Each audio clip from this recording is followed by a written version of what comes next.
My name is Dr. Ibrahim Kabir, and I'm the State Project Coordinator of Agroclimatic Resilience in Semi-Arid Landscape, Acresal project.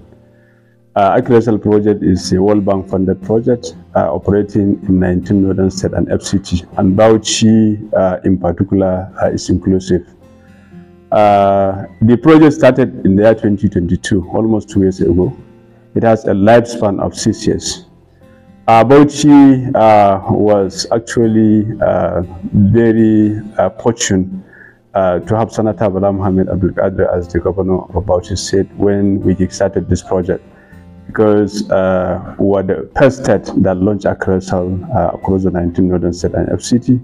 And this has to do with the commitment of the government in terms of providing, the requirements in terms of the counterpart funds, the SPMU, that's where we are, the State Project Management Unit, and also constituting the team that will facilitate the implementation of Acresal.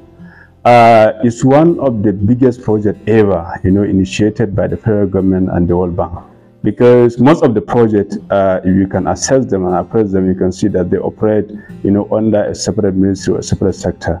But Acresal is multifaceted and it's multi-sectoral. We cover the areas of agriculture, environment, and water resources.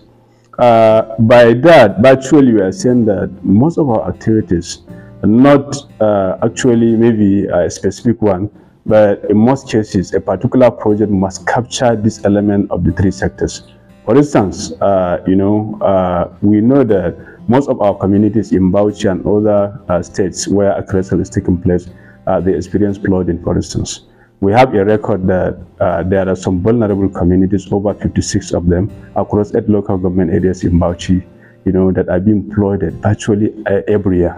So for us now to intervene as a Acresal project, if we go to the community and we identify that problem of flooding, just to go with the principle of Acresal, we have to look at it in these 3 perspectives. One, we know that the flooding is environmental based, it's an environmental problem because it's an aftermath of climate change. So at the cost of solving the flooding problem, we have to construct drainage, for instance. Probably that could be the solution. So when we construct the drainage, Acresal will not allow you just, to provide solution to the flooding by just constructing the drainage. But at the tail end, where are you going to take the water to? So that brought about the issue of water resource. Maybe you need to have a dam. You need to establish an art dam.